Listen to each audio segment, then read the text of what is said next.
everyone, my name is Arjun Iskagugug and we are Group 2. Our lesson for today is about intersubjectivity. We are all unique individuals, but we sometimes look at our differences and may belittle one another. Though we are part of our society, we are still different individuals living in this society. Each of us have different appearances or point of views. So in this video, we'll focus on building strength despite our various differences. Labels could be negative. As humans, we are to be regarded in our totality. Thus, we can redesign the labels to something new. If negative can be contagious, so can the positive one. Focus on the positive, for these labels can strengthen not just your relationship but friendship, but most especially to your family. Martin Buber's and Carol Wood-Styler's view will be the main framework in understanding intersubjectivity. Believe in the concrete experience or existence of the human person. They also think that one must not lose the sight of oneself in concrete experience. Both refuse to regard the human person as a composite of some kinds of dimensions, such as personality. Wood-Styler, the social dimension is represented by way relation. Action reveals the nature of the human agent. Through participation, the person is able to fulfill oneself. As St. Augustine of Hippo said, no human being should become an end to him or herself. We are responsible to our labor as we are to our own actions. Buber's, the interpersonal is signified by the I-O relation. The human person as a subject who is being different from things or objects. The person experiences his wholeness not in virtue of her relation to oneself, but in virtue of her relation to another self. The human person establishes the word of mutual relation, not experience. Feelings of impotence or questioning, why me? Process of identifying the handicap for parents with PWD will include feelings of shock and many negative feelings. Some parents turn to religion and consider heaven seen blessing in disguise. Parents whose children were diagnosed with disability have to let go of their dream child. Realization and grief can blind parents of their children's uniqueness. There are many categories of PWDs or person with disability. There are some: first, hearing impaired; second, diabetic; third, asthmatic; fourth, cystic fibrotic. Parents of hearing impaired children have more behavior management issues, while parents of cystic fibrotic reported the highest level of family importance. A study in North America shows 50% of their children will less than normal children. Total communication is recommended, which include the traditional method, sign language. A child with ADHD or attention deficit hyperactivity disorder is different. A high-spirited child will is difficult to focus on a task despite her best effort. Negative attitude of the family and community towards PWDs may add to their poor academic and vocational outcomes.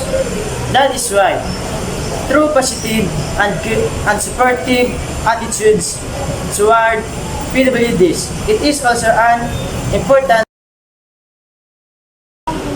number of different concepts and measures of poverty relates to its various dimensions.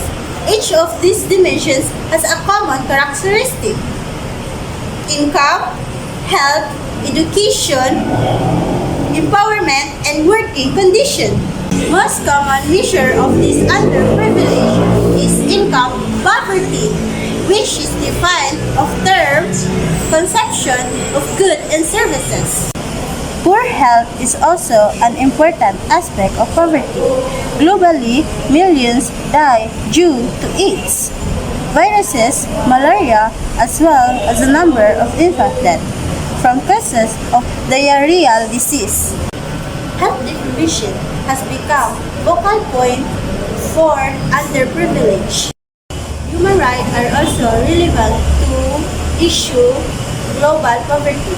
Justice being denied for sectors like farmers, fishers, indigenous people, victims of calamities and labor. According to Jean-Jacques Rousseau, we women should be educated to please men. Moreover, he believes that women should be useful to men, should take care, console, and to render men's lives easy and agreeable. But according to Mary Wollstonecraft, vindication of the rights of women argued that education would produce women who were mere propagators of fools. Believes that women must be united to men in wisdom and rationality. Society should allow women to attain equal rights to education given to men. She maintains that women must learn to respect themselves. Martin Heidegger says that humankind is a conversation. Conversation is more than idle talk but a dialogue. Language as one of human position creates the human world. Language is a tool for communication, information, and social interaction. A dialogue is a conversation that is attuned to each other and do whatever they are talking about. Heidegger envisaged is creative, poetic, and deep that allows humanity to exist as more than entities. In conversation, there could be a stammer which is trying to emphasize the unnameable. According to Popper, dialogue is a mutual sharing of ourselves. In the realm of the interhuman, there is acceptance of the person unfolding the other to actualize himself or herself. Authentic dialogue entails a person-to-person mutual sharing of self-acceptance and sincerity. According to Wujitaila said, participation we share in the humanness of others, we cannot escape a world that is also inhabited by others. A philosophers mentioned talks about the same type of relation that is a dialogue of human beings based on the mutual sharing of selves, acceptance, and sincerity.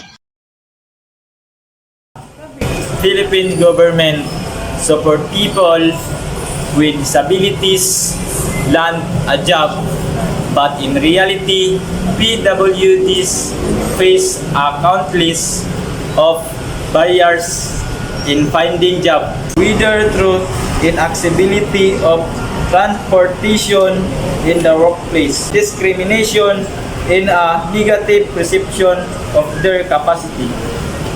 Country has enough laws to protect PWDs such as Executive Order 417, but in reality, these are hardly implemented. Disability is considered a development issue because of its relation to poverty. Poverty may increase the rates of disability.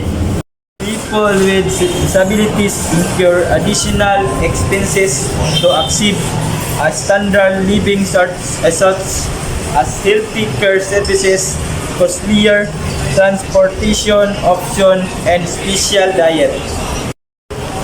In a relation to poverty, human trafficking has become a form of modern-day slavery. Globally, men, women, and even children are forced into prostitution, cybersex, of pornography, and other forms of exploitation that assault human dignity. Millions of poor Filipinos become part of this criminal enterprise. In conclusion, intersubjectivity refers to the shared understanding or mutual agreement between individuals about particular concept, experience, or reality.